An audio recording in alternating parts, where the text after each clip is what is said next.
I'm summoning my fake confidence. Oh, I do need... Okay, wait. Okay, now I'm ready. Hello. As you can see, today I am wearing a really comfortable sweater. And I have a comfort pillow that I'm hugging. The reason why is because I am going to be telling a really sad story of mine. So today is the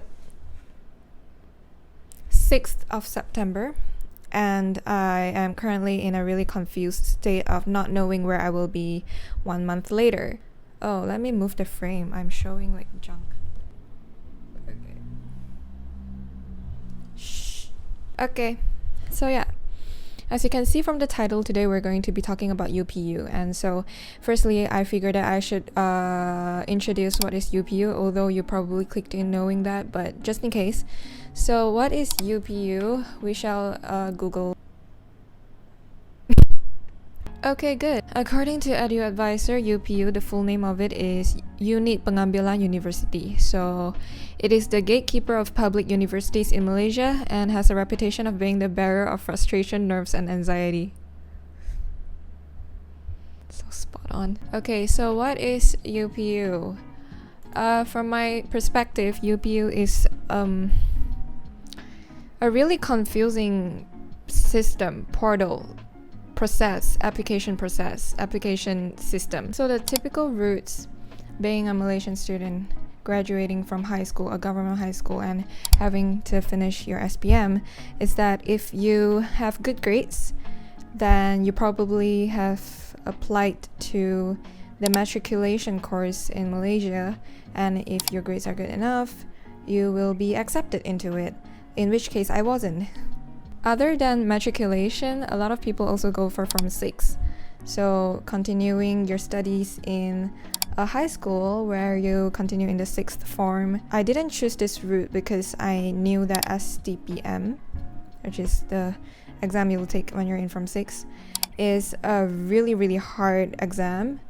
And it's really stressful. Plus, I will be studying a lot of subjects that I don't have interest in. And I didn't want that. And then there is then the third option where a lot of us would go for a private pre-university program. So either a foundation or a diploma, or like me, an A-level. Or there are a lot of other options that you can go to research for according to your interest and what route would be better for you. But for me, because in A-level I can choose more relevant subjects and subjects that I'm actually interested in. So for me, I took the subjects law, business, and thinking skills. My A-level started in March of 2019 and it lasted through until 2020, and the final exam was supposed to end in June of 2020, but because of the COVID-19 situation, the exam got cancelled, and my situation was that I chose to continue with the grading assessment. Was that what the option title was? Something like that.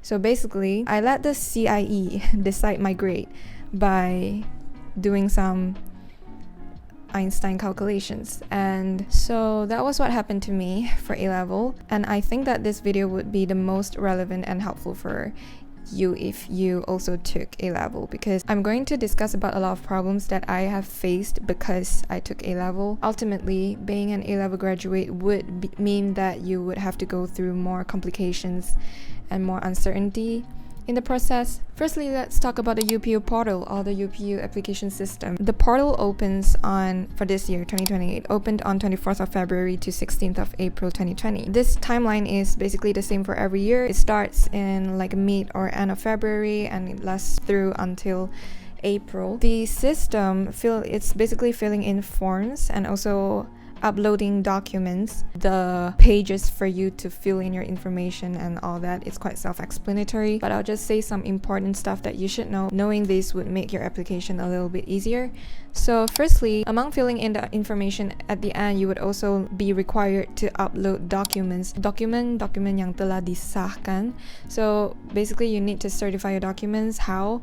By getting an authority stamp. The easiest way is to find your high school principal to give you an authority stamp on all of your certifications like your SPM results, MUET results, Diploma Foundation, A-Level, Matrikulasi, STPM results, either one of this, and it has to be disahkan as well. So you can just find your institution to give you an authority stamp on it, or you can also just ask your high school principal to just stamp on all of those documents. It doesn't really matter if, like, for example, for me, an A-level results certificate, I got my authority stamp from a high school principal as well, and not from the institution that I studied A-level in. That doesn't matter because you just need an authority stamp to certify that this document is a true copy of the original certificate. There are a few things that I want to discuss about the UPU pages, like the forms. So the first page, they asked for my tarik tamat pengajian. So basically, when did I finish my studies for my A-level? The thing is, I didn't really have an exact date of the completion of my studies. I didn't know which date was the completion of my studies, because basically A-level is all about, like, you finish studying the syllabus, then you take the exam, and then you kind of get the results in August. So, like, where's the completion of study there? I don't know which to pinpoint. So at that time, I filled in that information saying that I end my studies in August, because August is the results month. Like, I get my results in August, my final result. But that proved to be a problem. We'll talk about that later. Another problem is that the page where I had to kind of fill in my A-level results, at that time I only had my AS level results, so like the first half of A-level. So there was this category where you have to choose, like, what subjects did you take for A-level. There is this box and you click it, and then there will be like a list of selection. The problem was the list of selection was like less than 10 subjects, and my subject thinking skills was not in the option. So at that time I was really confused. I was quite scared. I was like, shit, did I choose the wrong subject for my A-level? Is it like not accepted by universities, like government universities? Basically, I resolved this. One of the committee members, I think, of UPU was holding this Facebook live session, and he let people ask him questions regarding UPU, and he would answer it on the spot. So I asked about my confusions during that live, and luckily he saw my question and he replied that if you can't find the subject that you took in the list of selection, then it's okay, because in the end you still have to upload the scan of your certificate, your A-level results certificate. So ultimately they would check the scan of your certificate, and instead of looking at that page of the form where you have to fill in what subjects did you take for A-level. So that was a relief. And then the most important page of the UPU portal was the part where you have to fill in what university courses are you interested in, what do you want to apply to,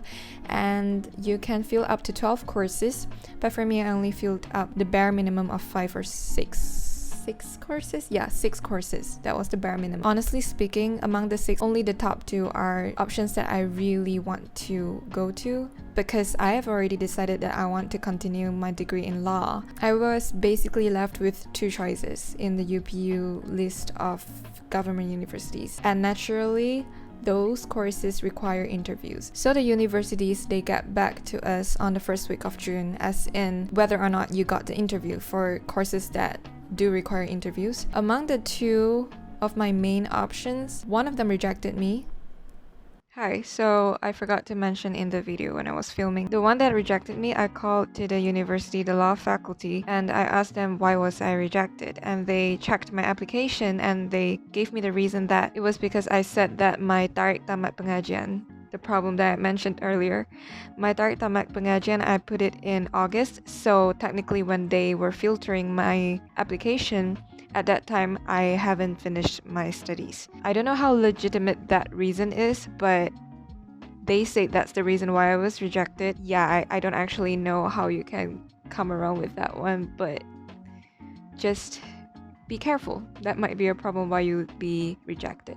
And one of them offered me an interview session, and I was overjoyed because the one that offered me was the one that I least expected, but I also really hope to get in. And the interview was held on the 5th of June for me. So like all of the interview courses that require interview, they would be held the start of June or like somewhere along that timeline. This year, because of the COVID-19 situation, we didn't get to do a physical interview. We didn't get to go to the university to interview. So instead of that, for the university that offered me the interview, we did it on Google Meet, and normally the university's interview session would last around 20 minutes, but this virtual interview thing, they limited it down to like 10 minutes per person, I'm pretty sure. That was quite disadvantageous for us because we didn't really have enough time to like showcase what we know, and the interview was quite a rush. So here comes the main part that I want to talk about. It's the part where you don't get the offer letter from any universities and you have to do rayuan, which is basically appealing to the universities that rejected you, and you being a simp in this process. Okay, so the thing about rayuan, this is something that only started like last year or 2 years ago. The thing about this rayuan session is that if in the first round you were offered any one of the courses that you applied to, let's say you applied for 12 courses, which is the maximum, and you get one of the courses that you applied to, but the course isn't really the one that you want, then you still don't get the chance to appeal to any of the other courses that you actually want. So here's the thing, right? Make sure that every single course that you choose is a course that you're interested in. But if you're like me, you're only interested in one course, then we're basically making a bet, because the bare minimum is 6 choices. I had the risk of being offered any of the other 4 courses that I was actually not interested in. But luckily, I guess, for me, I didn't get offered any of the course. Mixed feelings, mixed feelings. None of them wanted me. Well, for the top 2 of my options, the first one already rejected me way before by not giving me the chance to interview for them. The other one gave me the opportunity to interview for the course, but in the end, I wasn't accepted. And the other 4 courses that I applied to, which was not courses that require you to interview, I don't think any of them required that. All of the other 4 just didn't give me an offer letter as well. So I was rejected by everyone, which, looking at the bright side, means that I can do my appeal. I can appeal to the courses that I actually want. So even for the rayuan part, you still have a bare minimum that you need to fill in. I think 4 choices that you should rayu. Here's where the complication starts, right? In the page of the rayuan, I scrolled to look for the courses that I want, which is still my previous top 2 choices. And the one that rejected me and didn't even give me a chance to interview for them was in the list. But the one that I interviewed for but failed to get the offer letter from wasn't in the list. So basically for the UPU system, I basically only applied for one course. Although I did fill in other ones, they're still not courses that I'm interested in. But so yeah, that was what happened for the UPU side. Then for the other university that I interviewed for but didn't get the offer letter from, I have collected information, or a lot of my friends have also shared the information that they have collected to me, that in previous years there has always been cases like mine, kind of A-level graduates not getting the chance to get in the first round, and they have to do rayuan. I'm not sure if they had the choice of that university to select in the UPU page. We're talking about that specific university right now, the one that I interviewed for but got rejected. Previously, there were A-level graduates that applied for that university in the first round, got rejected, and what they did after that was they personally emailed the university and sent an appeal letter where you basically just appeal your case to the university, and then also call the university to update on the status of the email, like have you read it, and like what is the status right now. So that's exactly what I went ahead to do. I also called the faculty, the law faculty of that university again, to make sure that can I send an email to appeal my case right now, and the person that was on the call told me that yes, you can.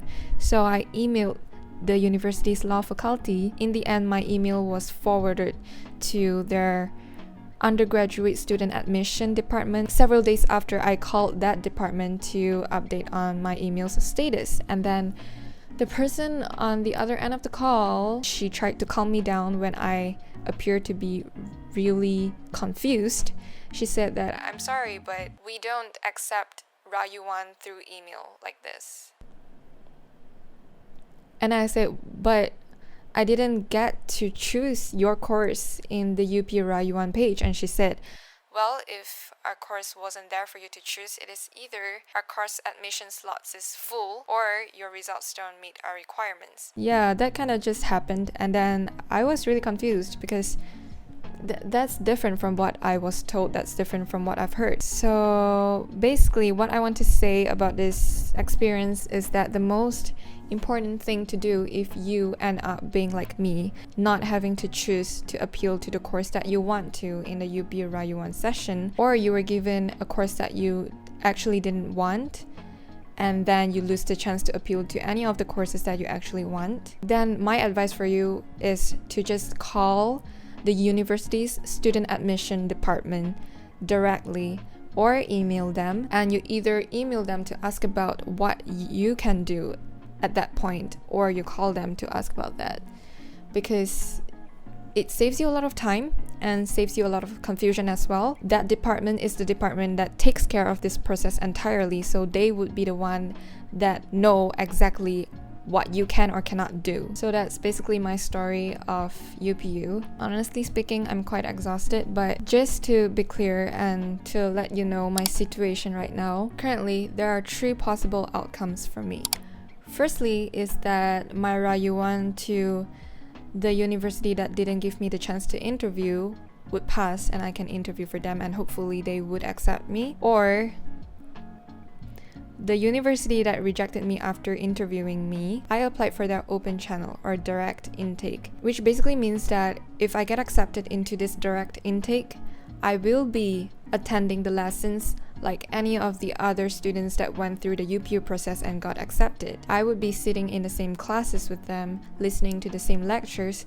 It's just that I'm going to be paying a larger amount of money compared to them. For people that went through the normal process and get accepted, they would only have to pay around 8K for all of the 4 years of the LLB course. But for me, I have to pay 80K for the 4 years. So that's another possible outcome. I've already applied for that direct intake and I am currently waiting for the reply, which will be given to me in the 4th week of September, whether or not I get to interview for them. Yes, I have to do the interview again because it is an entirely different route, so I guess the previous interview I did with them wouldn't be in the record for this department of direct intake anymore, so I do have to interview for the course again. Third possible outcome is that I might end up in a private university and I will be taking a foreign degree, a foreign LLB degree, and the one that I've planned is the UOL LLB degree.